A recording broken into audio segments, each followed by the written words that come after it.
has done his MBBS from Kasturba Medical College, and he has also attended electives in the University of Minnesota. And he has also finished his MD in dermatology from Bangalore Medical College. So we here request all of you to welcome him with huge round of applause.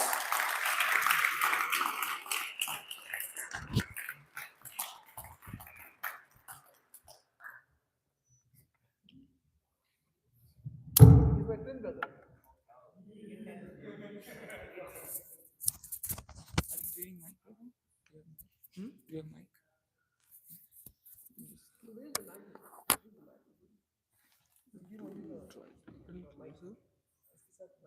Hare Krishna.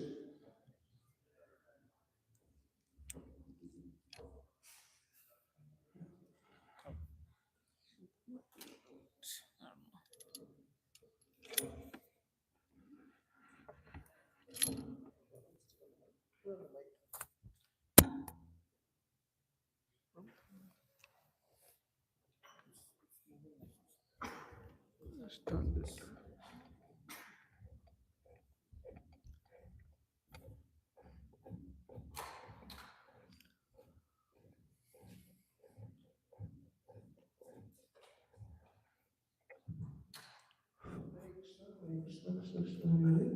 Hare Ram, Ram Ram.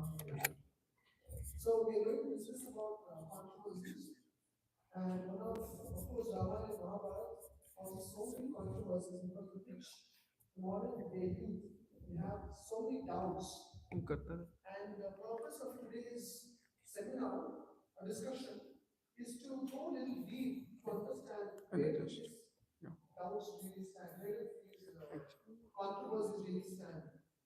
For example, why did Lord Ram banish Mother Sita to the forest? Very famous question. And you can also bring up some questions you have from Ramayana, and you can ask Prabhu, and we can have a discussion. Okay? Ready? Start. 2 minutes.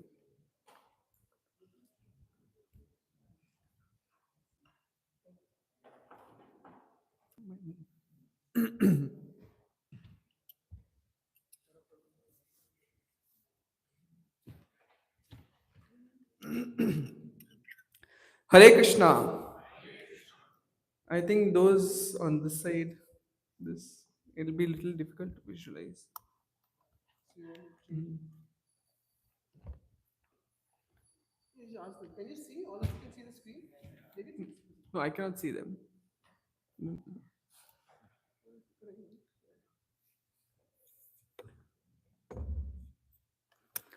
Okay. I can see. So, hearty welcome to all of you for today's talk on controversies regarding Ramayana. Is too loud? So, this is very important because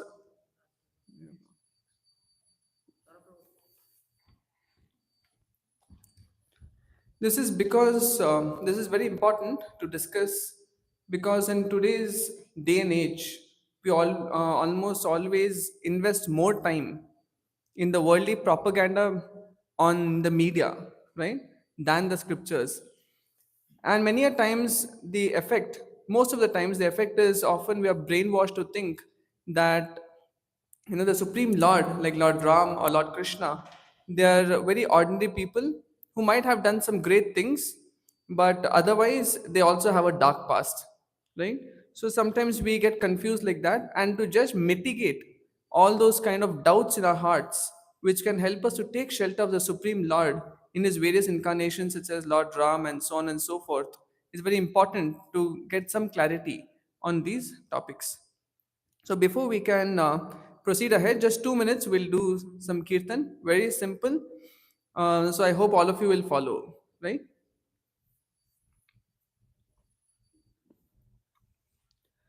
Ram Ram Ram Ram Ram Ram Ram Ram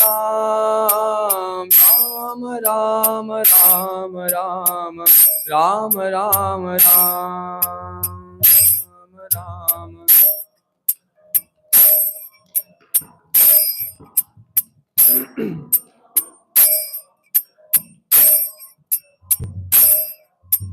Ram Ram Ram Ram Ram Ram Ram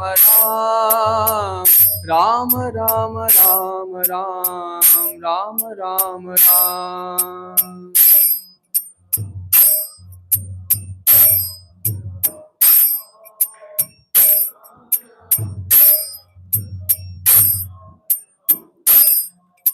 Ram Ram Ram Ram Ram Ram Ram Ram Ram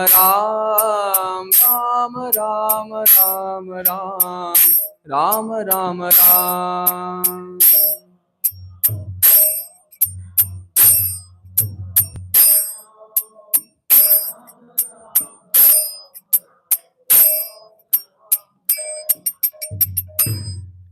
Okay.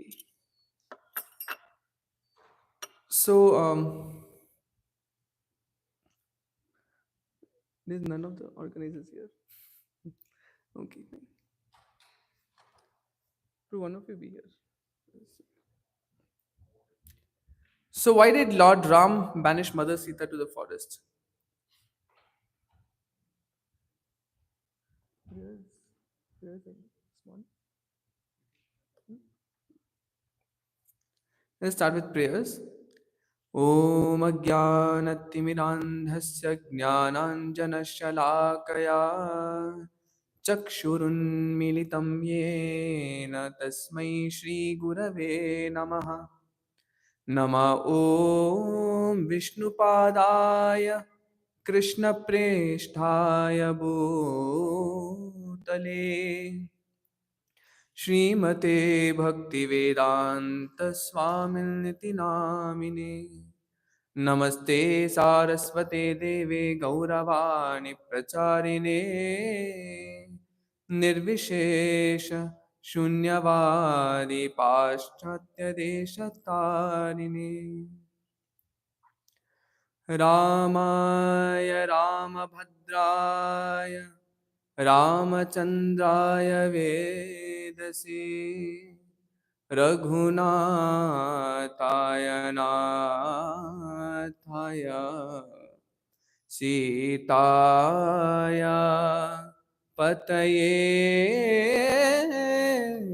नमः.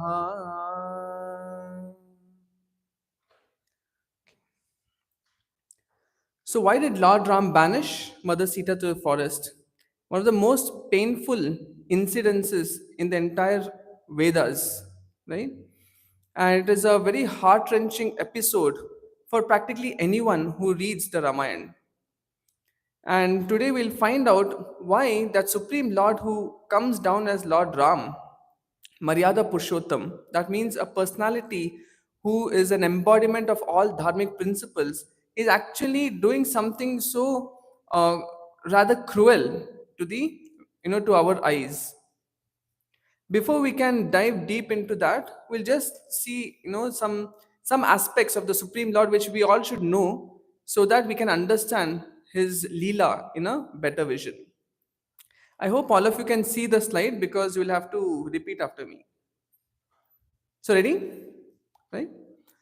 Paritranaya sadhunam vinashaya cha dushkritam dharma samsthapanarthaya sambhavami yuge yuge. So here this comes from the Bhagavad Gita. So Krishna is telling Arjuna why he descends millennium after millennium on this planet. He says one is to protect my devotees who may be threatened by various threats such as demons or demoniac forces also. And also to destroy that demoniac force. But actually, there's one more reason, and the actual reason, because to protect the devotees and to annihilate the miscreants, Krishna necessarily doesn't have to descend. Why? Because he's omnipresent. We know that through his energy, Sarva Kalo Idam Brahman, through his energy, he permeates the entire material creation. So he doesn't actually necessarily have to descend to carry out these functions. So, can anyone say why the Supreme Lord descends to the planet personally? Because sitting in his abode, spiritual abode, he can just control. Can he not, block the function of a nerve in Hiranyakashipu, no matter how strong he may be. But he can nevertheless stop the functioning of his body. So does the Supreme Lord have to descend in order to kill Hiranyakashipu? No. Can he not protect Prahlad from Hiranyakashipu just being there in his spiritual abode? He can, right? Actually, it's not that Prahlad Maharaj was protected only when Hiranyakashipu broke the pillar and he was, about to kill Prahlad. No, so many threats were there for Prahlad. He was pushed off a cliff. He was put under the feet of, stomping elephants. So all the while, Prahlad was being protected. So Supreme Lord can protect. But why did the Supreme Lord have to manifest in his personal form? Why does he actually have to descend? Can anyone see what's the reason? Okay, you're saying dharma samsthapanartaya.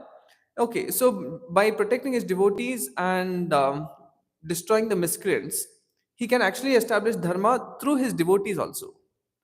Like, for example, in Christianity we read about Jesus, or in our Sanatan Dharma, there are so many saints like Purandar Das or Kanaka Das, or so many saints, so many acharyas like Madhvacharya, Ramanujacharya. So they are all empowered by the Supreme Lord in order to establish dharma.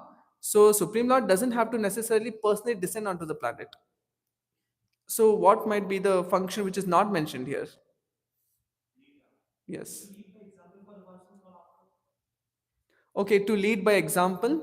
Okay, taken one. Then someone else said something. Can you raise your hand and say, okay, why he wants to perform Leela? Anyway, we are all rebellious souls. Why does the Lord simply have to come to entertain us?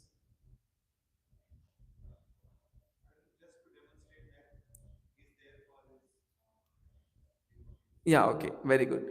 So the Supreme Lord actually descends to this place so as to perform Leela in order to attract the hearts of the rebellious souls. So we have shun ourselves away from the Supreme Lord, trying to enjoy this world separately from Him. And we have come here in an attempt to enjoy this world, to be enjoyers, controllers, and proprietors, right? But actually, we cannot be happy without Krishna or God, just as a fish cannot be happy without water, right? But still, nevertheless, the Supreme Lord descends so that we can see see his performance of his leela and get attracted to him and decide, okay, now let me work on trying to go back home, back to Godhead. So to attract our hearts, one. But what about the pure devotees who are already sent to this planet? For them, he personally descends so that he can interact and have loving exchanges with his devotees, right? So I hope all of you understood the two bipartite reason for the actual reason why the Supreme Lord descends. One is to perform his beautiful pastimes so as to attract our hearts, and second, so that he can have loving exchanges with his devotees. Okay, so that's the actual reason. So, what is the nature of God's descent?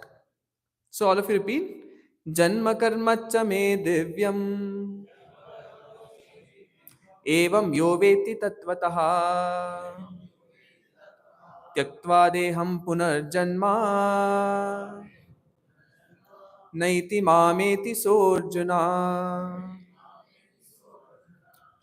So, what is the nature of his pastimes? Now, we said that he comes here to perform pastimes, but what is the nature?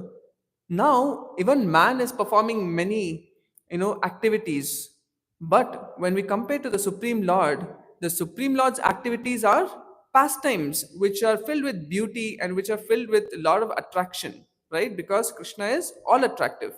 Whereas what activities we do, are they called pastimes or time pass? Time pass, correct now? So long it's not connected with Krishna. When it becomes connected with Krishna, then it becomes worthwhile, right? Otherwise simply time pass. We're just counting days without knowing it, between the two letters of B and D. So B is birth and D is death. That's all. And our journey through B to D depends on the middle letter C, which stands for choice, right? So we have the choice to serve Krishna, to become attracted to Him, to invest our time in Him, or to perform or go on performing our activities independent of Him, right? So when we perform activities independent of Him, then it is simply time pass. But Krishna's activities, Lord Ram's activities are very divyam, they're divine. And anyone who gets to know about them, gets attracted to them, remembers them, Shravanam, Kirtanam, Vishnu, Smaranam. When we perform these activities remembering Krishna, then actually Krishna says, Tyaktva deham punarjanma na iti. That means once we give up this body, we never come back to this world of mortality.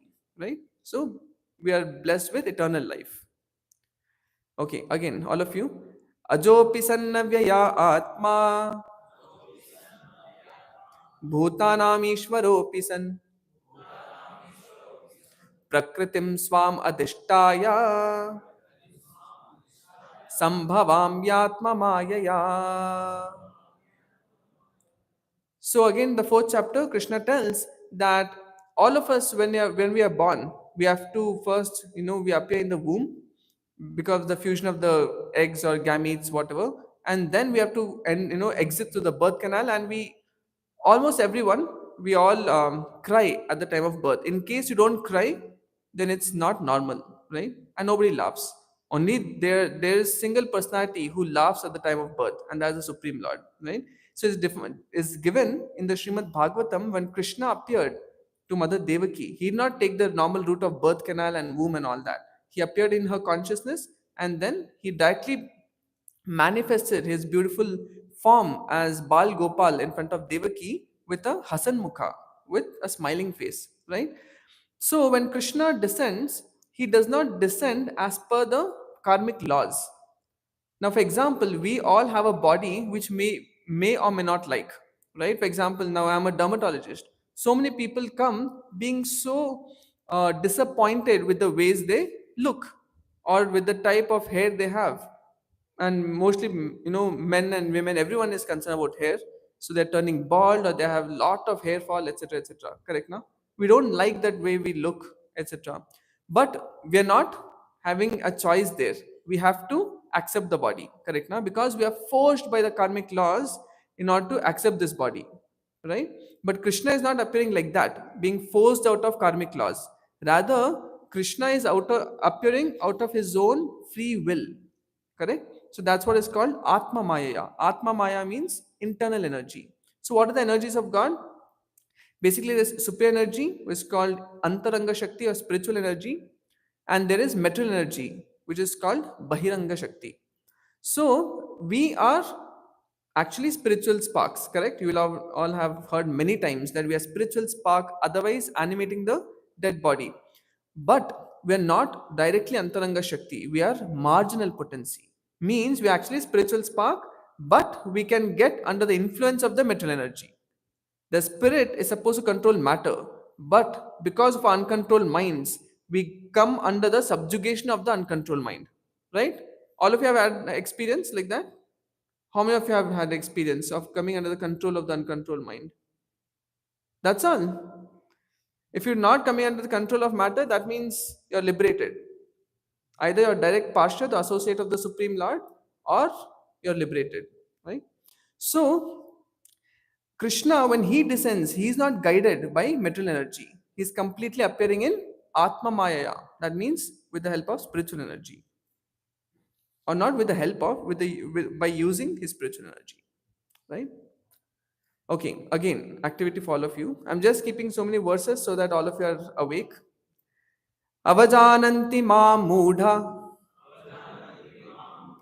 manushim tanumashritam param bhavam ajananto mama bhuta maheshwaram. So now Supreme Lord is appearing, we are also appearing. The Supreme Lord is having a lot of activities, we are also having a lot of activities, but we are not the same as the Supreme Lord. Or the Supreme Lord is not the same as us. Avajananti Mamuda, Krishna says that a fool alone confuses me to be an ordinary human. Actually, Supreme Lord is not ordinary human.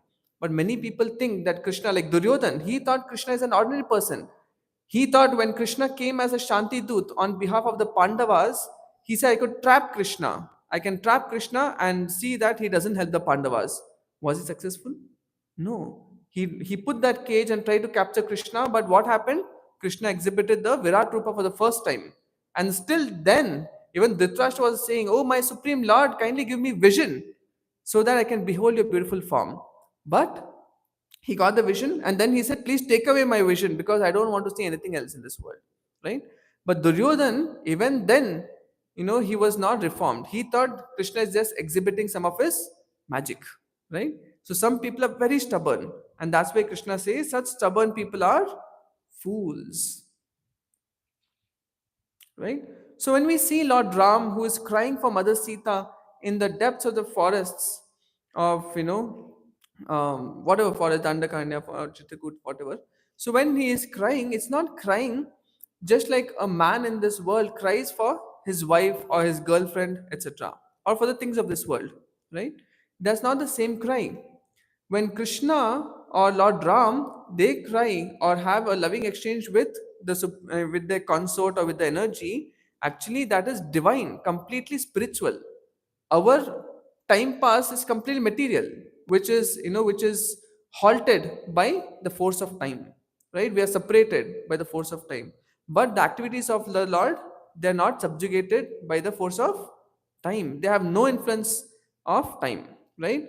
So many people may think Ram is embracing Sita just like I embrace my wife, but that's completely wrong.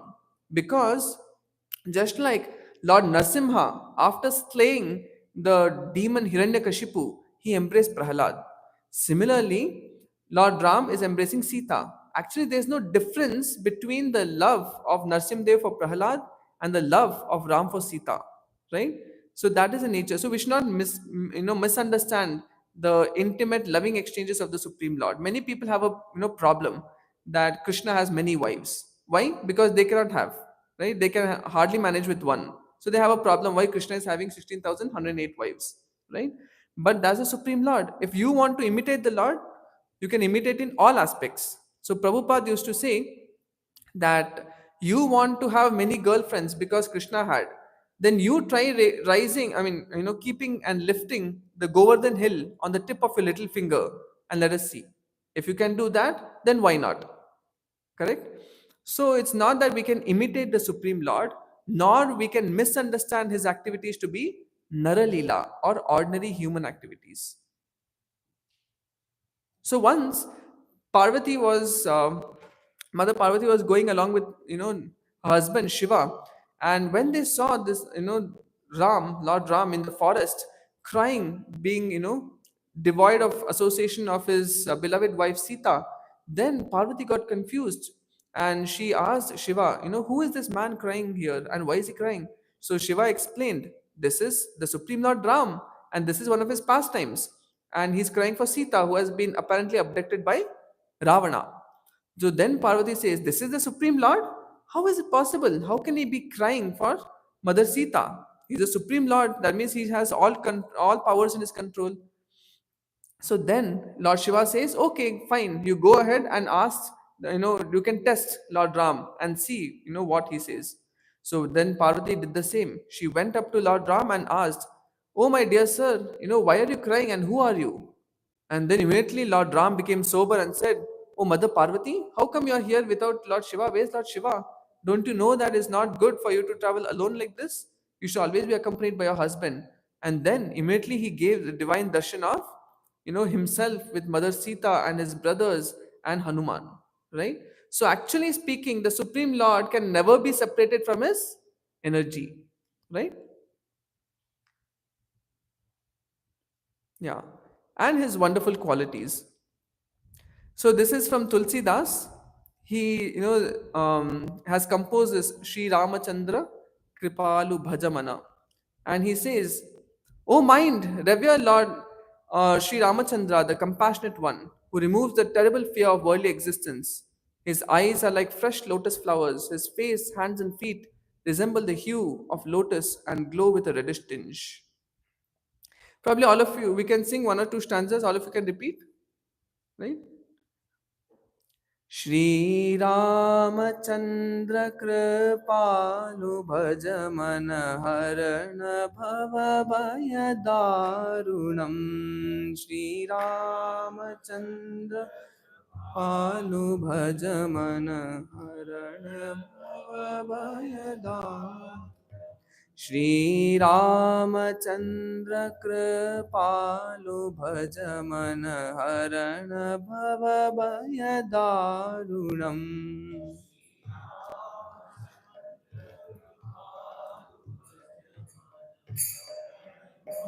भयदारुणम् नवकञ्जलोचन कञ्जमुखकर कञ्जपदकञ्जारुणम् कञ्जलोचन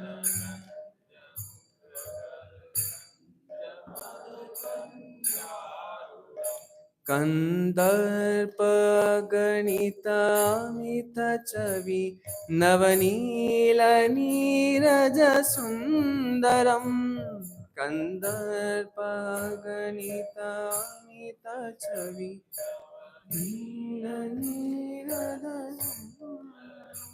पटपीतमानहो तडितरुचिशुचिनोमि जनकसुतावरम् पटपीतमानहो तडितरुचिशुचि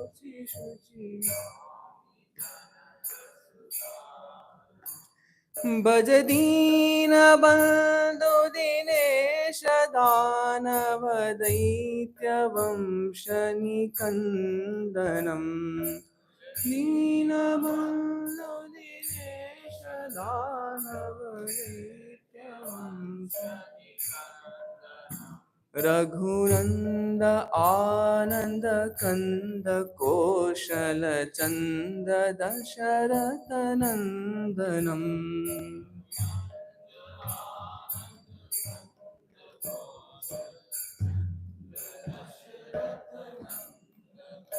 Shri Ramchandra कृपालु भज मन हरण भव भय दारुणम्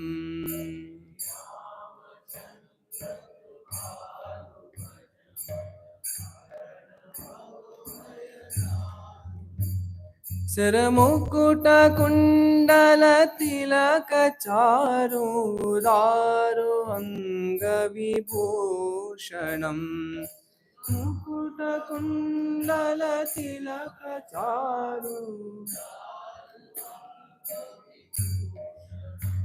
आजानुभुज शरचापधर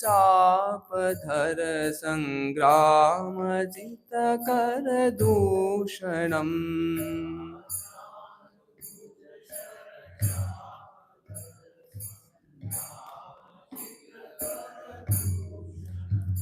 श्रीरामचन्द्र कृपालु भज मन हरण भव भय दारुणम्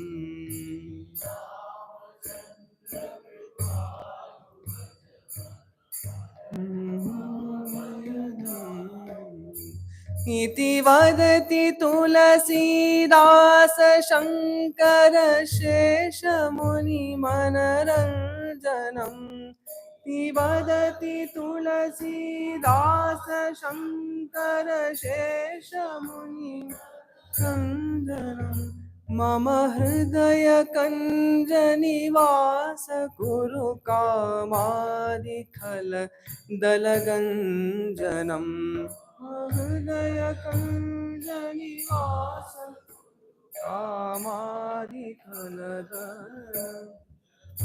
श्रीरामचन्द्र कृपालु भज मन हरण भव भय दारुणम् Everyone loudly. भज मन together. Shri Ramachandra Kripalu Bhajamana Harana Bhava Bhayadarunam.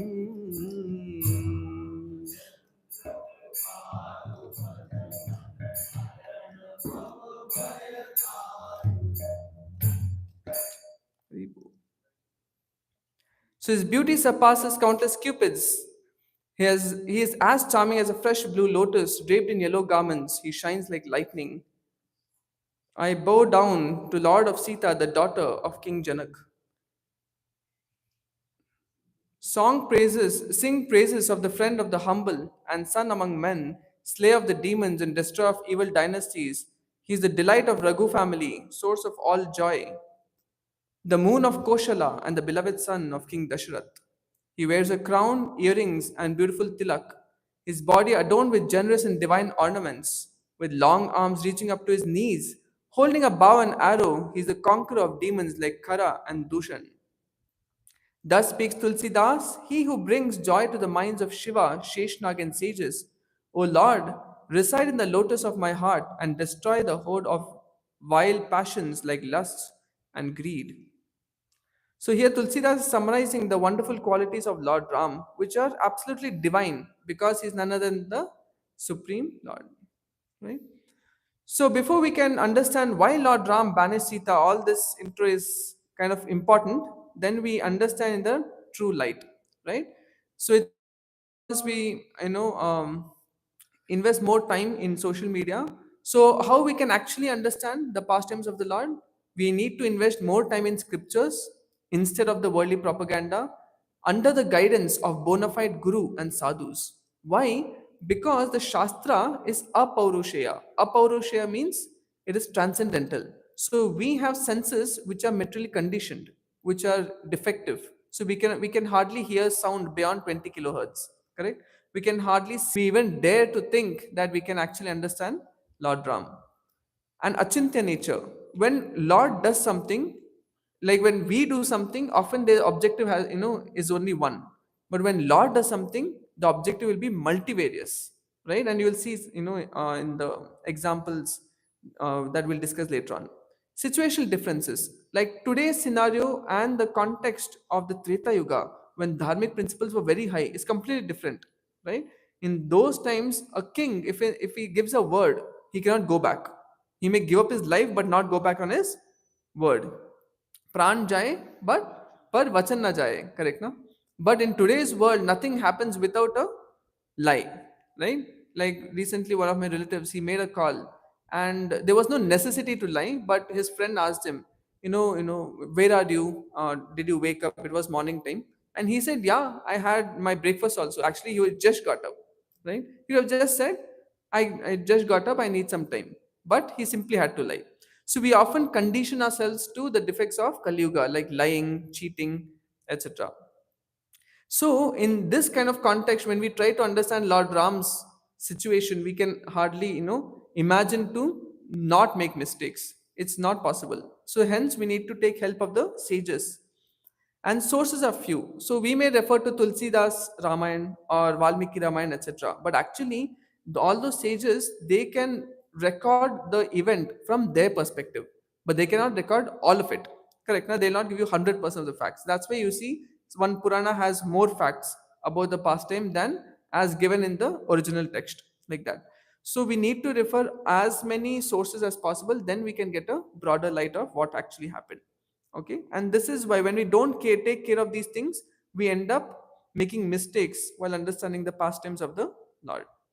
With that, we'll start with why the Supreme Lord dealt with Sita as he did. Before the banishment of Sita, there was one more test for Mother Sita. What was that? Agni Pariksha. Now, when almost 10 months are done and Ravana is killed, and the Supreme Lord Ram, he asked Hanuman to go and inform Mother Sita about the killing of Ravan. And then later on, he even told Vibhishan to go and get Mother Sita, so that she can meet with Lord Ram. And Vibhishan went and told everyone that Mother Sita has to be now escorted back to Lord Ram. And she was not just taken as such, because in Ashok Vatika she was draped in a single white sari, and she was constantly drowned in her own tears being separated from Lord Ram. But now is the time for happy reunion with her beloved Supreme Lord Ram. So they arranged for her to be dressed very grandly and then to be taken on a palanquin with an entourage of her own. And there, so many Vanaras were fighting amongst each other, pulling each other's hair. Why? To just get a glimpse of the beauty of the consort of their master, Lord Ram. Right? So she was like a mother to all of them. And as the palanquin arrived where Lord Ram was, so she alighted from the palanquin. All the Vanaras gave way, and as she approached Lord Ram, after almost a year of separation, as she approached the Supreme Lord Ram, he did not even look at her, right? He looked at an angle away from her, and she was fully aghast. How can the Supreme Lord not see me? It's almost been a year since we have met. And so she was really confused, and immediately Lord Ram said, you have to undergo the test of Agni. You have spent 1 year almost with another man. So, how do we know that you still are pure? And this shattered the heart of Mother Sita because she would give up her life but not her chastity. Right? So, anyways, she, with tears welling in her eyes, agreed for the Agni Pariksha. And as she approached the fire, Lord Ram reassured her that I have no doubt in your chastity, but for the eyes of the public, this becomes important and compulsory. So, dear Sita, kindly don't take my harsh words to your heart, but please undergo the Agni Pariksha.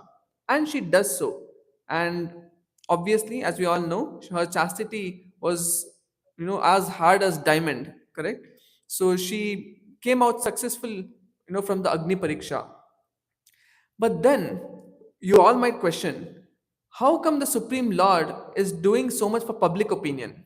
In spiritual life, as we progress, we see that we care less and less about public opinion and focus more on what Krishna wants, or what God wants, or what Guru wants, or what the devotees want. Right? That is a sign of progress in spiritual life. But the Supreme Lord here is worrying so much about public opinion, and he's subjecting his dear wife to such a brutal test of her own chastity. So, how is it possible? So, in the Valmiki Ramayana, it explains the pastime as such and leaves it there, leaves the reader thinking and speculating why this might have happened. But more detail of this pastime is revealed in the Kurma Purana, where it says that actually this Sita was not the actual mother Sita. She was Maya Sita.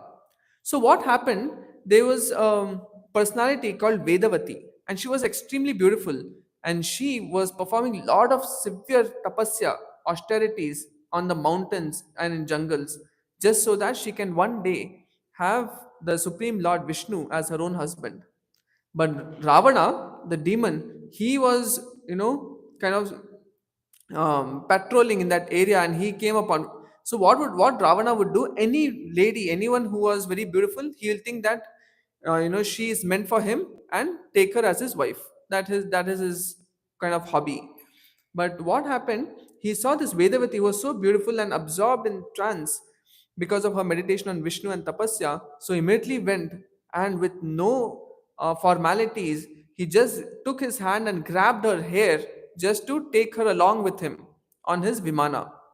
So that time, being disturbed out of her tapasya, Vedavati actually got very angry, and she said, "You demon, how dare you touch my body, which was simply meant for the pleasure of the Supreme Lord Vishnu? And because you have contaminated my body with a mere touch of yours." Of course, before that, she took her hand because of a lot of tapasya. She had mystic siddhis also. She immediately cut off her hair so that she can be freed from the clutch of Ravana. And immediately she said that my body is contaminated because of your presence, because of your touch. So I shall increase the Agni component of my body and burn myself. And so did she do. She burnt herself and ended that body because it was not offering the Supreme Lord Vishnu any pleasure. And immediately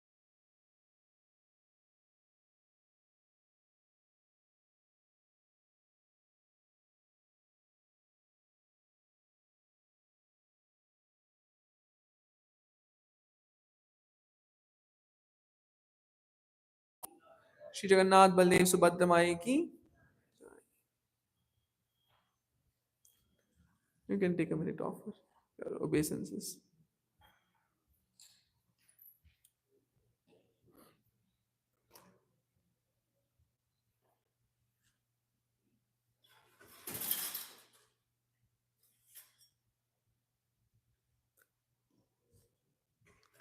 Okay, we'll continue Katha, otherwise not complete.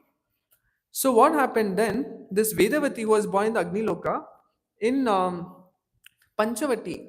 So actually, there Lord Ram, much before Ravana came to Sita, Lord Ram told Sita, now the dangers might get more and more. So it's better you go under the care of Agni. So when Sita went under the care of Agni, Agni gave back Maya Sita, who was none other than Vedavati, right? So that Vedavati, who is actually not the wife of Lord Ram, right? So she was actually the Maya Sita who was abducted by Ravana. And she was the one who was in custody of Ravana for almost a year. And she's the one who was brought back to Lord Ram after the killing of Ravana. And that's why now Lord Ram is Maryada Purushottam. And he has taken a vow of only one wife. So that's why he did not look upon Vedavati, who actually wanted him to be her husband. But in this incarnation as Lord Ram, he would not accept more than one wife. And that's why he did not cast his glance on Vedavati or Maya Sita. Right? And then when he asked her to go into Agni, what happened? Again, she got exchanged with the actual Sita. And when she came out of the fire, that's when he accepted her as his wife. That is the original Sita, right? So all this intricate detail is given in Kurma Purana. Yeah, this is Vedavati and Ravana trying to take her, but then she burnt herself. So ultimately, did Vedavati get her husband as Vishnu? Yes, in the next birth as Padmavati. So we know about Lord Balaji and marrying Padmavati, though that Padmavati is none other than Vedavati, right? Okay. So banishment of Sita. So we'll try to see this in this with this acronym of SEES. So when we develop Shastra Chakshu, that means eyes with knowledge, eyes full of knowledge, then we can understand the pastimes of the Supreme Lord. When we try to see the Supreme Lord with our Chakshu, which means these fleshy balls of eyes, so-called eyes that we call, then actually we cannot see the Supreme Lord. Right? That's why it is hearing is more important in spiritual life than seeing. So, sacrifice, ethical, esoteric, and selflessness. So, first is sacrifice. Now, I'll just give you a small brief outline of what happened. So, towards the climax of Ramayana, when Lord Ram, once he was out in his kingdom, a good king actually tries to understand how the public is. He does not simply make money. It is said leadership is such that when the leader sheds tears, then the public is happy, Praja is happy. When the leader is happy trying to enjoy life, that's when the Praja is shedding tears. Right? So one of them has to shed tears. So in today's world, we see the so-called politicians and rulers, they're all trying to make more and more money, and hence the public is suffering, right? But Lord Ram was an embodiment of dharma, and so he wanted to make sure that every single person is happy in his kingdom. And one of the days when he was out trying to find out how his public was, he saw or he overheard a washerman tell his wife. Now, washerman's wife actually had spent her night elsewhere, and in the morning she came. So, getting to know about this, when she came back home, the washerman said, "Oh, my wife, where were you? Do you think I'm Lord Ram to accept you even though you have spent one night outside? Lord Ram may be a hen pegged husband to accept his wife, despite she having spent 1 year with some other man. But I am not such a fool." Like that, with harsh words, he was rebuking his wife. And Lord Ram heard this. He understood that his praja is going to follow a very wrong example of women being unchaste and not following dharma. So then he thought it is important that I send Sita away so that the praja is peaceful, so that the praja doesn't have doubt in their king, right? So for the sake of praja, he sacrificed his own marital life with his wife Sita. So, what does that mean? Did Lord Ram actually try to be an opportunist? Did he send away Sita and then try to marry someone else? No. When he banished Sita, he was at the age of 42 years. And how many years more he ruled Ayodhya? Any guess? Yeah, at least 10,000 years, right? So 10,000 more years he ruled without remarrying, right? Rather, because he had to perform yajnas and so many rituals in the Vedas require a dampati or a couple to be seated to perform the yajna, which is required as a kshatriya, as a ruler, as an administrator. So he actually got a golden statue of Mother Sita seated next to him so that he can perform the rituals. So it's not that he just got rid of Sita and got someone else, which as a Kshatriya king it was completely justified on his part to do, but he did not do that, right? So you can I'll just read this verse. यामाहुरात्मनो ह्यद्धं श्रेयस्कामस्य मानिनि यस्यां स्वधुरं मद्यस्य पुमां चरति विज्वरा. So this is Kashyapa Muni telling his wife Diti, right? So he say in the third canto of Bhagavatam, he says, "O respectful one, a wife is so helpful that she is called the better half of a man's body because of her sharing in all auspicious activities. A man can move without anxiety, entrusting all responsibilities to his wife." So he's outlining what is the importance of wife in a man's life. He says that wife is, like Ardangini, half of his body. Why? Because she takes all anxieties, she pacifies the husband when he comes from work, or she encourages the husband when he's down, right? And the husband also does the same thing for the wife. So in this way, both husband and wife together progress on the path of spiritual perfection. That's the ideal couple. Between the couple, between the husband and wife, there's a divine couple. And with that, helping each other, they move forward on the path of spiritual perfection. Now, when Lord Ram sent Sita away, he was actually bereft of association and he did not get anyone in replacement for her. Correct? So, actually, this was a great sacrifice because no longer would he have anyone to encourage him when he's down, to pacify him when he's in anxiety or frustration, to just offer some loving words when he's back home. So that kind of a loving companion he sent away for what? Just for the sake of public, right? But this is not some kind of cheap public approval he was gaining. No, Lord Ram sent it because the praja won't get spoiled by the wrong example they conjectured. So they thought that Lord Ram is a henpecked husband who's keeping a wife who was not chaste. No, that's completely wrong. But anyway, now they have understood it wrongly. But now he had to correct the situation. Just for the sake of dharma, for upholding dharma, he sacrificed his marital life. This is called loyalty. Because even though he sent Sita, his wife Sita away, he did not remarry for 10,000 years. Ethical dilemma. So there's the second E of the acronym.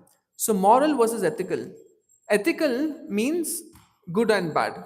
Like sometimes we perform research studies which are unethical, which means that drug or that instrument, etc., is completely harmful for the humans. So unethical. But ethical means something that is good. But moral is something more subtle and more difficult to understand. Why? Because moral is a decision between good and better. And that good and better can be different for different people. For example, you're watching a cricket match and then you are seeing that India is on the brink of victory, but this person is not scoring any runs. So what will say? You will shout out, "Oh, score a six, score a four." You will be shouting sitting in your couch. But only that person there can under the pressure of the public, of the country, of his own teammates, understands how to handle. Correct now, we can sit arams in the couch and say that he should score a 4 and 6, but that person in the practical ground can actually feel the pressure and respond to the situation. Correct. So good and better is very subjective, so as per situation can vary. Similarly, now Lord Ram was in an ethical dilemma. What was that ethical dilemma? His duty as a king and his duty as a husband. Now, as a king, he had to make sure that people don't take up wrong principles to follow. And as a husband, he had to make sure that his family is happy, right? But he tried to reconcile the two. Though we say that he banished Mother Sita away to the forest, where was Sita sent? Does anyone know where she was sent? Was she actually sent into the depth of the jungle to live with the animals? Then where was she sent? Valmiki's ashram. Now, there's one Uttarama Charita. That's one Ramayana.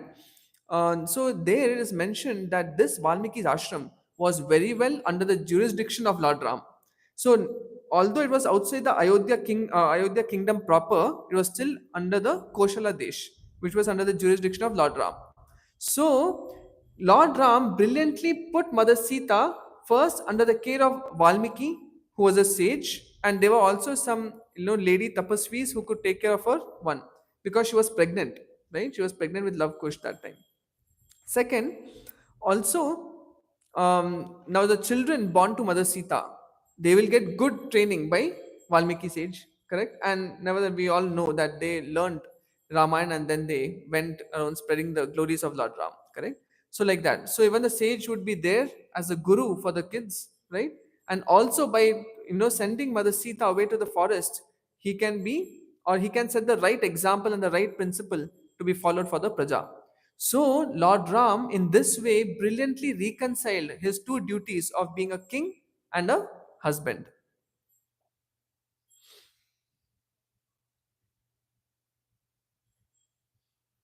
Now, third E is esoteric.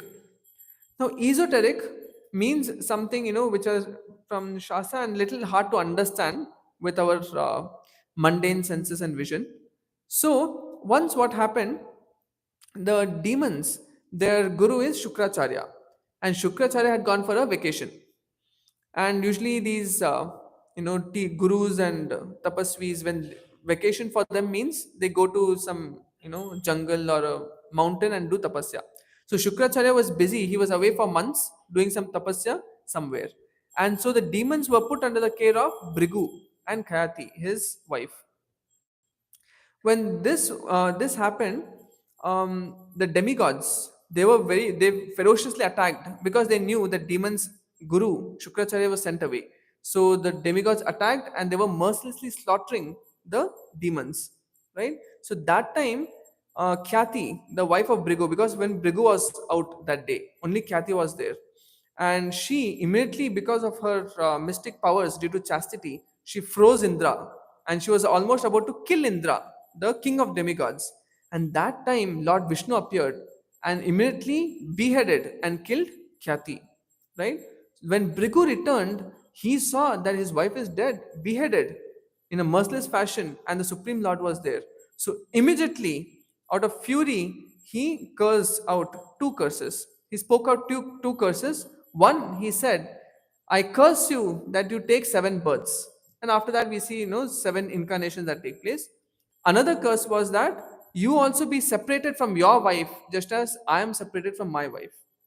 Now, the funny part is, immediately because Brigu was also a rishi, a tapasvi, he had the mystic powers and he, somehow got Khyati back to life. And they were again happy. So, unnecessarily, he got carried away by anger and cursed the Supreme Lord. But the Supreme Lord is so wonderful that he respects the words of the Brahmanas. Now, he has no obligation to follow or to come under the words or to follow the words of Brigu. Not at all. Even though he has cursed, he can outrightly reject them.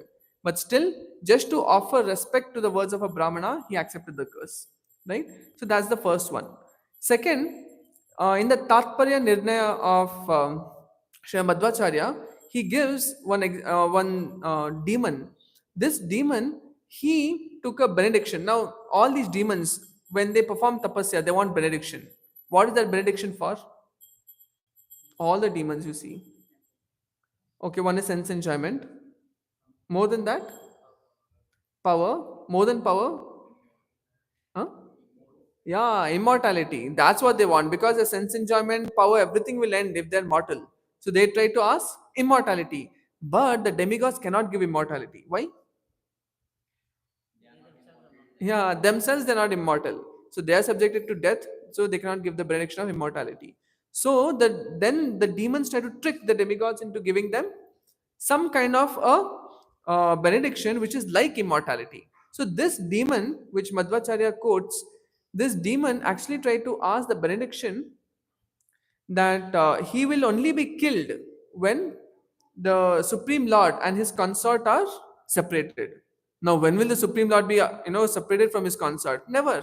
He's always accompanied by his consort. That's why we say Radha Govinda, Radha Krishna, Lakshmi Narayan, Sita Ram. Correct now? Every time the Supreme Lord is accompanied by his energy. So they'll never be separated. So this demon thought himself very intelligent to ask this boon that he will be killed only when the Supreme Lord is separated from his consort. So when Lord Ram was separated from Sita, that's when he was killed. Right. So this is another pastime which shows that, I mean, which gives a reason for this separation of Sita to happen. And the third one is the most important, that is love in separation. Now, when we see that Mother Sita was sent away to the forest, we often blame or we often don't hesitate to jump to the conclusion that Lord Ram is not a good person. But actually, when Sita was sent away to the forest, her love for her husband grew in intensity. So this is known as Viraha Bhakti or Viraha Prema. So love often appears to mature in union. That means a boy and a girl together, they might find pleasure in love.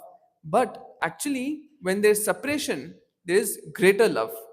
Just like the gopis of Vrindavan, when Krishna left Vrindavan to Mathura, that time the gopis actually every day, every moment they were remembering Krishna. Oh, Krishna would kill Putana like this. Oh, Krishna would lift the Govardhan hill like this. Every moment, every time they would be remembering the activities of Krishna, and they knew nothing else besides Krishna. But when Krishna was amidst all of them dancing, that time, sometimes they would think, oh, Krishna is only with me. And like that, they would get little proud, because of which Krishna would disappear. Right? So, what we see here is the power of love and separation. Because when the Supreme Lord and his energy are separated, the remembrance of the Supreme Lord increases. Right? But that equation is not equally applicable for the relationship of this world. Why? Now, when the Supreme Lord is separated from his beloved, through remembrance, he is equally felt, equally perceived, he's equally present just through remembrance. That is because of his absolute nature. Like, for example, now Krishna left, and if we are remembering Krishna, now we have left Krishna, correct? Now we all left Krishna and come here.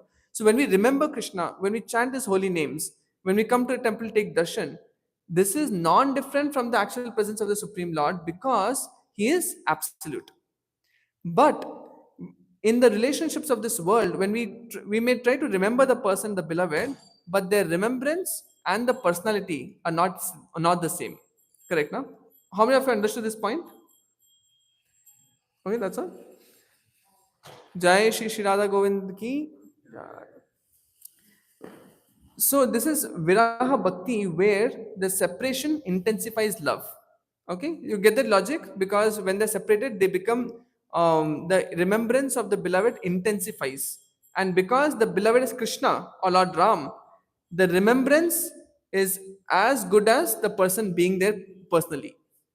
Okay, but that is not applicable to the material relationships, because we are not absolute now, our body is not absolute, but Lord, Supreme Lord is absolute. So this kind of Viraha Bhakti or Viraha Prema, she could actually relish more and more and more. So was she distraught, was she distressed, or was she extremely happy because of being sent to forest? Extremely happy. And she was blissful, relishing the taste of love for Lord Ram, right? Which intensely grew in her heart. Okay. So this is one of the important reasons. Actually, because of being sent to the forest, Mother Sita's love for Lord Ram intensified unimaginably. Okay. Or like you say, on logarithmic scale. That is Viraha Bhakti. So these are the esoteric reasons for her banishment to forest. Selflessness, that's the fourth S of the acronym. So main theme of Ramayana is depicted, is centered around this concept of selflessness. You can see in Dasharath. When Vishwamitra Muni, he came to the palace and asked for Lord Ram, he gave Lord Ram, even though it broke his heart. And we can see it in Mother Sita. Why or how? When Lord Ram was banished to the forest, Mother Sita also agreed to just wear tree bark on her body. She was not accustomed to that because she grew as a princess in the palace of Janak Maharaj. So she nevertheless gave up all the comforts of palace life, luxurious life, and accompanied Lord Ram to the forest. Bharat, When Bharat got to know that Lord Ram, his beloved brother, is in the forest, he gave up everything and went to the forest to get Ram back to coronate him as the king. But Lord Ram did not agree. So what he did, got the Padukas and worshipped them as the king of the entire kingdom, like that. But the selflessness aspect is maximally depicted in this pastime of Lord Ram banishing Mother Sita. And like I said, it's not banishment, because banishment means you send the person completely out of anyone's reach. But here she was still under his care, right? And it's not that from this pastime I will also, tomorrow there's a a wife is there who has unfounded suspicion, there's no confirmation of the suspicion, so based on unfounded suspicion the wife has to be sent to the forest. That's not the lesson to be learned here, because you see the same condition that Mother Sita was in here, same condition the 16,000 princesses were in under the subjugation of Banasura in Krishna Lila. What Krishna did he also condemn them or send to the forest or kind of ostracize them out of the society?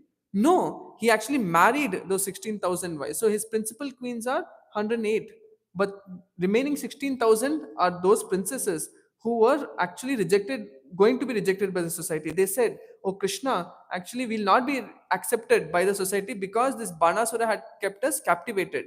So they will doubt us. So what do we do?" Krishna said, "I will marry all of you." And he provided one palace for each of them, and he expanded himself into 16,108 forms and satisfied all of them.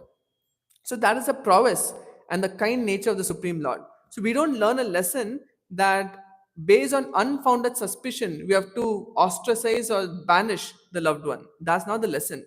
Rather, the lesson here is centered around how Lord Ram, just for the sake of his praja, he could sacrifice personal comfort. Right? So that is selflessness. So what is the acronym? SEES. The first S stands for sacrifice. Second E stands for ethical. Very good. Third E stands for esoteric.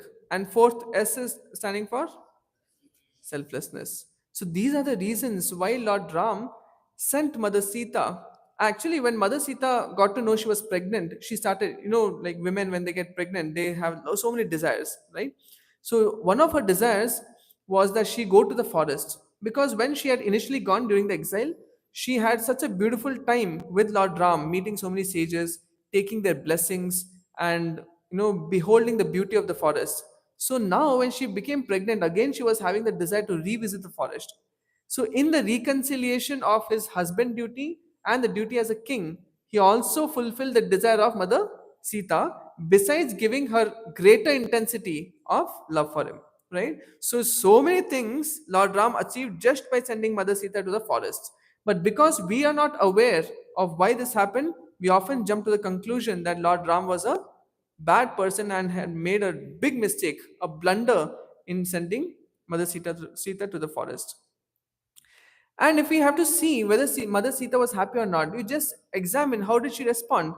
Now, as a wife, she was hurt when Lakshman told, actually, you have been sent away by Lord Ram for the so and so reasons. She felt very hurt. She was crying and weeping in desperation. But as a queen, because she was the wife of King Lord Ram, as a queen, she knew that politically this is the best decision that could have been taken, right? And she's also known as Dharmacharini. What is that? She was, since at the time of marriage also, Janak Maharaj told Lord Ram that she abides by dharma, and many times she would counsel Lord Ram, this is the dharmically the right thing to do, like that. But in this situation, she never objected to her own banishment. Why? Because she knew that dharmically also this was the right thing to do. And often we see that in today's day, so many divorces, right? So love at first sight and divorce at first fight. That's the norm of the world today. And so many divorces happen. The kids, where do they go? They spend some time with the father, spend some time with the mother, right? Recently also there was a case wherein the mother, the child was in her custody for some months, and in few months he would be going to the father. But the mother was so hateful of the father that she did not want the child to go to the father. What did she do? She went to Goa, and there in a resort, in a hotel, in the apartment, she butchered the child to death and then ran away, escaped from there. Of course, she got caught, everything. That's how we know. But, that is the level of hate and grudge one can hold against the other person, right? But Mother Sita, if she had even a little grudge, she would have poisoned her own children against Lord Ram. Do we see that? No. Rather, she put the children under the care of Valmiki, and they were taught the glories of Lord Ram, right? Which they went about spreading. So, thus, she approved of Lord Ram's decision of her banishment.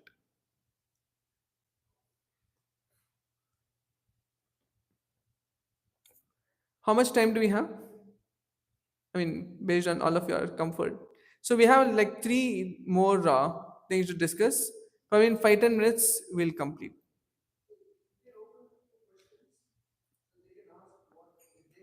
Okay, okay. So if you have any other questions about banishment of Sita or questions about any other controversy in Ramayana, you can feel free to ask.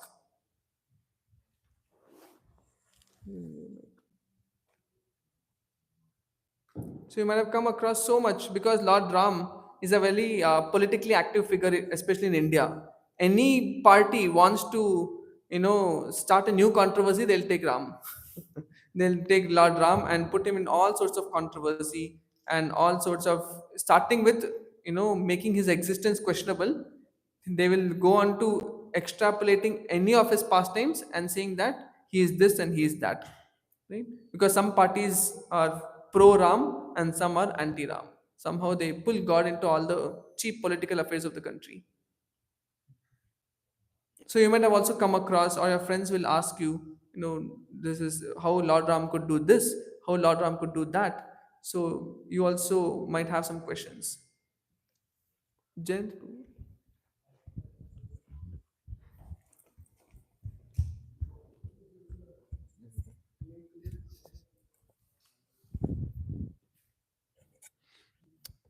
Hare Krishna. Hare Krishna.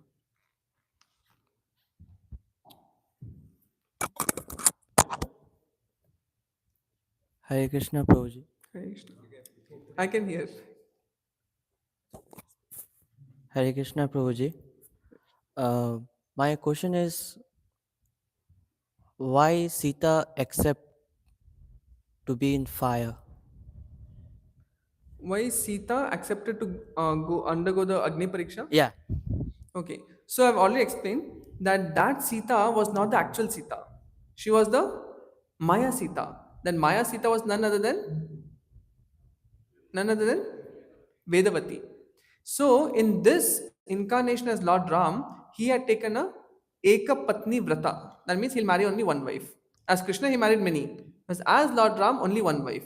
So now, before Sita, was abducted, actually already she was exchanged with Vedavati by Agni. So actual Sita was under the care of Agni, and Vedavati came as Sita. That's why she is known as Maya Sita. And she was the one who was abducted, kept in the custody of Ravana, etc. And when she came back, Lord Ram did not see her because in those days the principles of dharma was so high that even if you see upon someone, with that kind of a glance as wife, then you have to accept them as wife. So Lord Ram did not care to see her like that, right? So we may think, why Sita, she's coming after 1 year, still this Lord Ram is judging her, doubting her, and subjecting her to Agni Pariksha. How cruel. But no, because she was not Sita, she was Vedavati. And then when she underwent Agni Pariksha, what happened was she was exchanged back with the original Sita, and then she was welcomed by Lord Ram. So Mata Sita don't feel fear to go to Agni Pariksha, right? So can you convince about the woman in this, in general, like how the woman should not be fear, like how Sita Mata accept to be in Agni Pariksha? Okay, women should not be fearful or anything, but they should be intelligent and not undergo Agni Pariksha unnecessarily. There, Vedavati knew. It's not that Vedavati is thinking why Ram is asking me to go into fire. Vedavati knew very well that she is going to be exchanged back with the original Sita, but she also had a desire that she will obtain Lord Vishnu as the husband. But she did not know that Lord Ram has taken Ekapatni Vrat. So she was expecting that Lord Ram will welcome her as his wife now at least, because previous life onwards she is performing so much tapasya, right? So now she thought maybe now, but then Lord Ram had taken Ekapatni Vrat, so he did not accept her. But next life she got accepted. But of course, women should not be scared, but should be intelligent to not unnecessarily subject themselves to all these kind of things.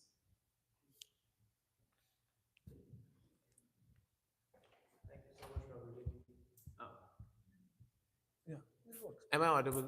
yeah. I think I am. So why did Lord Ram not set the opposite example of defying his subjects and instead, explaining to them that just trust your wives, because he did trust Sita. So like, why instead of changing the course of history, he could have done that thing, like explaining to the subjects that you know it's fine, just trust your wife. Why not that? Okay. So basically, why I know it's Lord Ram did counterintuitive. not set the opposite example of defying the public? See, one thing is leadership means they have to make some kind of compromise. Now, even if Lord Ram had kept Mother Sita with him, his wife Sita with him, still the public would speak. Jai Shri Shri Jagannath Baladev Subhadra Maiya ki Jai. So even then, the public would have something to say. There will be some people always there to comment, right? You cannot please everyone all the time. So there will be someone who's saying that Lord Ram is a handpicked husband, correct? And they would be judging Lord Ram, etc., etc.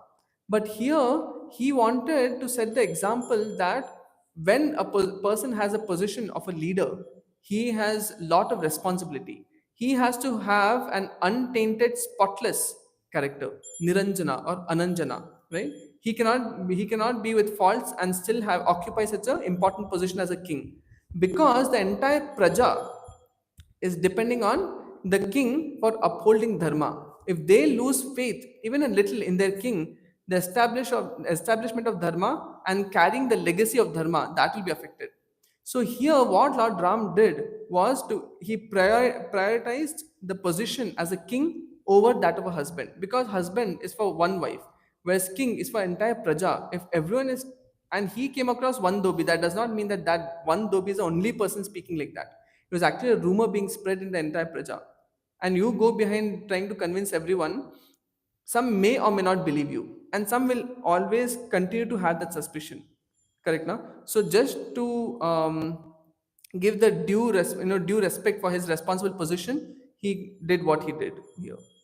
That's a follow-up on that actually. So that means he's reflecting society's opinion of what a king should be. But then as king, that is exactly my point. That as king, he could have changed that opinion or pulled society towards a different opinion, even if they continue to hold that view that he's bucking under pressure. So how do we understand that point?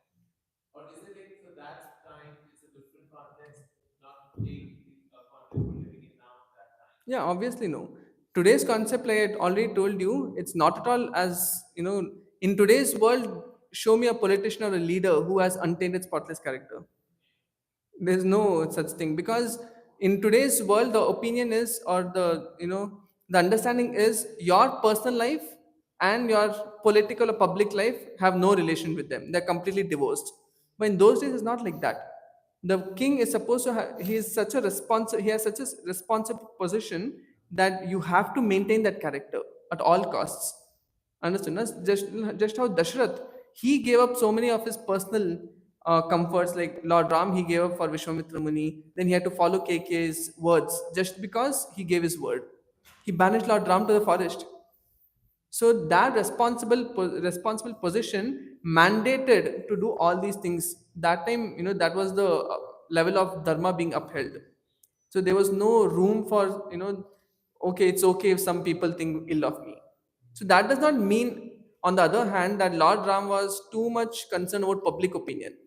That's not the thing. But the whole point is, as a king, he had to have a spotless character, because It's not just a material administration, but it also determines the spiritual progress of the public. That's why. Prabhu, Yeah, thank you. yeah, I think a small follow up on this, Yeah. just which I wanted, like in this entire conversation, we are the like spotlight is on character of the king of Rama, right? But what about the character of Sita, right? In that, when he kind of banished Sita, so it kind of like confirms the rumors, right? So there's not much question, not much conversation about what her personality, what her character is like. Like she understood, she went because it was required as for a king to maintain the character, but like it also confirms in a way the rumors that was spreading. So we do not talk much about like her character, and she agreed to do it. We understand this part also, that she approved of the decision because of why it was required. But then there's not much highlight about like the entire society thinking about her character to be what they rumored it to be. So Okay. yeah. Very good question. So basically, you're saying that Mother Sita's character, or whatever blemish on her character there was, there was no attempt to remove that. And Lord Ram banishing Mother Sita is in a way confirming that rumor. Correct, no? Okay. So whatever Lord Ram did, like we understand, it was required for the upholding of Dharma in that time. One thing. Second is actually when Lord Ram banished Sita, it was not that he married someone else, or he kind of completely removed Sita from his life, right? So he continued to have a golden figure of Mother Sita for conducting whatever rituals, etc., etc., that was going on in the palace or kingdom. Now that gold, why did he have that golden statue? So Hema, or that golden statue, the gold symbolizes purity. More it burns in fire, more it becomes purer. So when sacrificial ceremonies would go on with yajnas and all, he purposefully kept a golden statue to show the whole world that actually Mother Sita is pure. He continued to have her in case there was he actually doubted her, he would not have her, he would rather marry someone. But he knew, and he showed to the whole world that Mother Sita is as pure as ever. But just for the sake of public, the sacrifice is done by keeping a golden statue, and for next 10,000 years he continued to do that, right? And also later when Lavakusha, they were, going about singing Ramayana. Everyone understood what is the nature of Mother Sita. If she had, some kind of bad qualities or ill feeling towards Lord Ram, or she wanted to like wash off some blemish against her, she would try to manipulate. No, but Lavakush were actually very pure souls, right? And just through the children, you can understand the nature of the caretaker or the parent. And through Lavakush, everyone understood what kind of a Mother Sita was. Okay, there are my few understanding and thoughts on this. Prabhu, there are a lot of so-called scholars about Ramayana or Valmiki Ramayana, and they say like I don't want to name anyone, but like there are like a few famous people who say that Hanumanji didn't actually take the leap to Lanka. He swam, okay, and so many things, okay. Um, and when such people claim that it is sourced from Valmiki Ramayana, how should like how should we deal with that, and how should we deal with someone who's like arguing in that like from that side? Okay, so whenever you get all these kind of absurd things, like there was one more absurd propaganda about Mother Sita being the daughter of Ravana, and so on and so forth. There's so many absurd things, but we have to look at them in the light of through sampradaya. There should be a bona fide sampradaya, bona fide guru and sadhus, and with their help we should understand the scripture. And when we follow sampradaya, like the four Vaishnava sampradayas, etc., then you won't get cheated because acharyas have given commentary and you get the right understanding. So as long as you stick to a bona fide parampara or sampradaya, then you won't be cheated. Otherwise, every Tom, Dick, and Harry think that they can write their own Ramayana. Hare Krishna, Prabhu. Thank you for that enlightening session. It has covered a lot of controversies in Ramayana. There's just one more controversy that comes to my mind. Yeah. There's a story that says when Lavakusha were fighting the entire sin of Lord Ram, Ashwamedh Yagna horse was confiscated by Lava and Kusha. So finally, when Lord Ram came into get back the horse from Love and Kush, just when Vishwamitra stopped the fight even before it began. So Sita Mata was also she was devastated seeing that children were about to fight their father, and so she just gave in at that moment, and she took the shelter of Bhudevi. So there's this story. Can you please shed some light on that as well? That's another controversy that's not very clear, because especially because you said Lord Ram ruled over Ayodhya for over 10,000 years Yeah. after that. So it's just a little confusing. Okay. Actually, I've not come across this pastime, so I will need to read it. So I've not heard of Lavkusha and this Ashwamedha Yajna yet. Oh, okay. I'm So not come across. I'm not saying it's not there. Oh It's no, okay. this was in one of the books that I read. Okay. I In my childhood I used to read a lot of Ramayana, and Okay. so in one of the Ramayana, yeah, this was covered. So Okay. Anyways, it's thank you for not the very question. clear to So me. I'll have to read it up. Probably Okay, one of the Gita Life members can get back to you after we do a yeah, little sure, research. Okay. sure, bro. Thank you. Thank you, Hare Krishna. Krishna.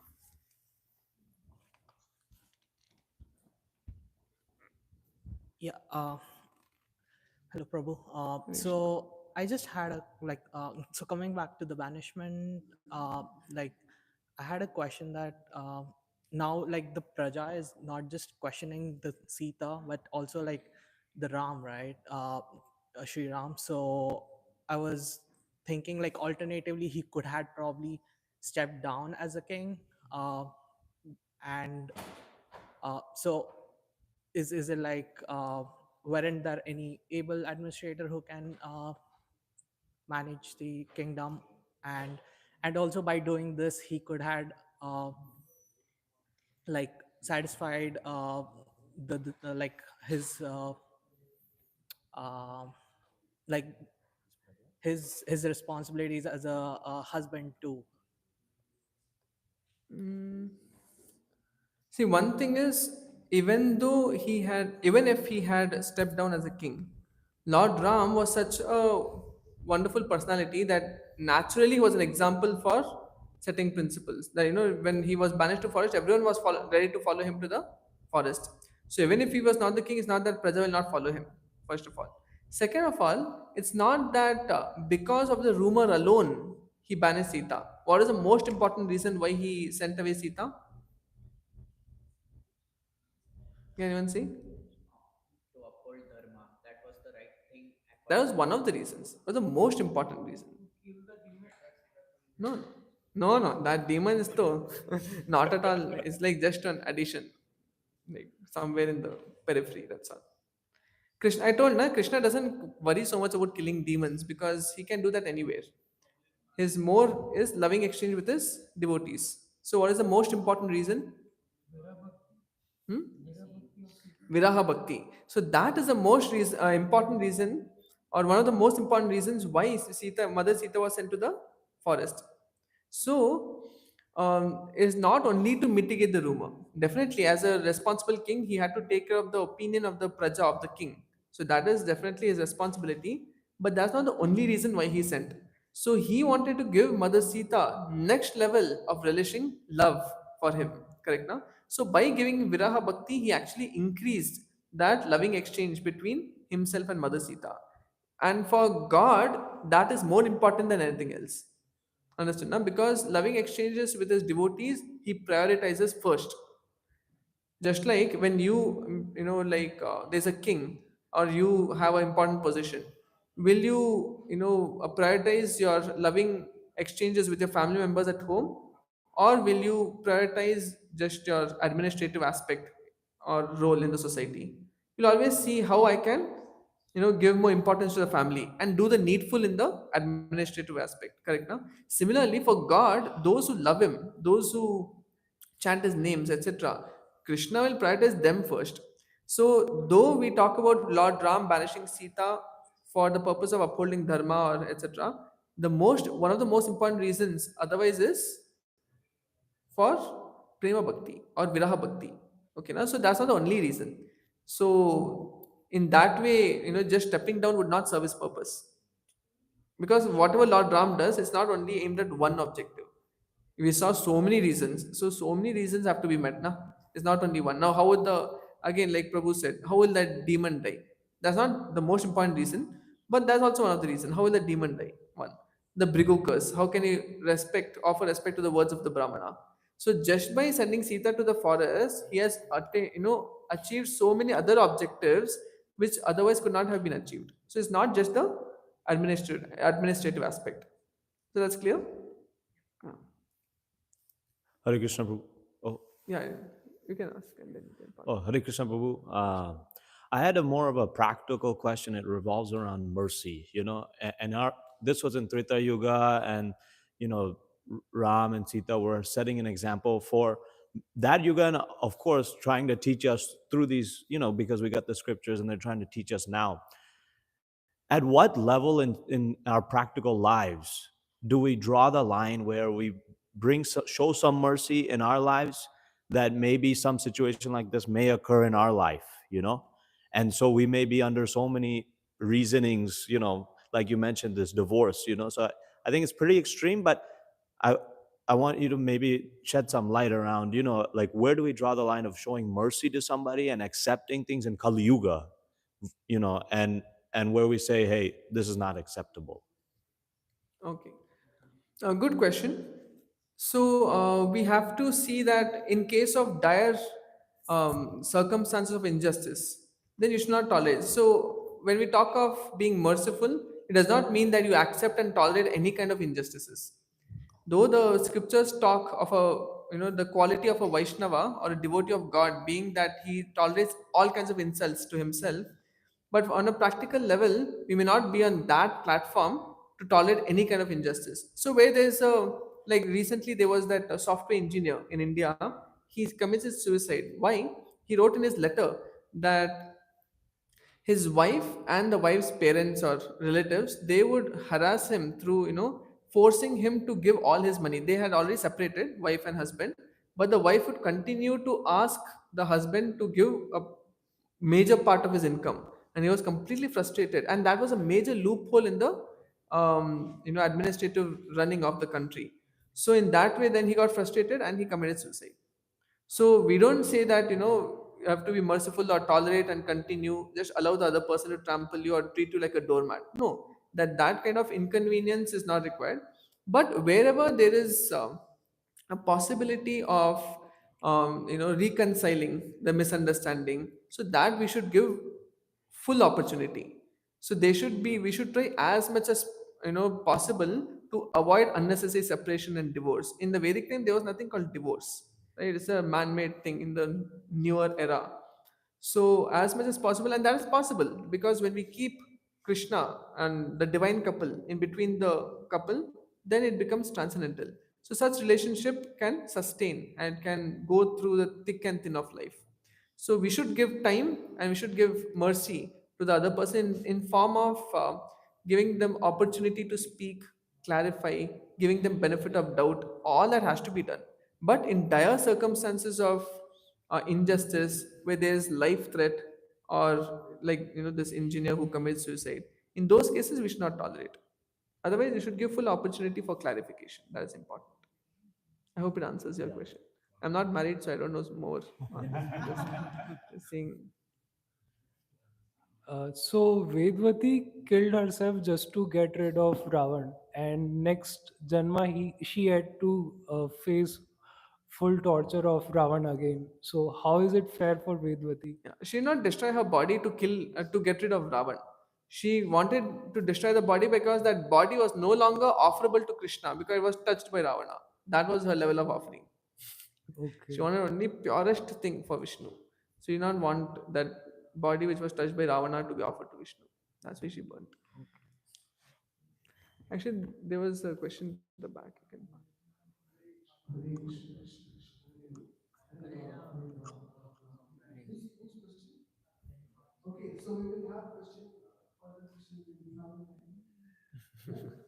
Right, he was asking for a long time.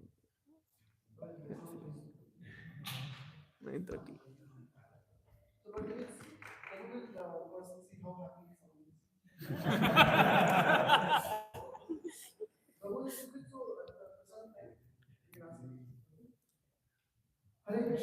Hare Krishna.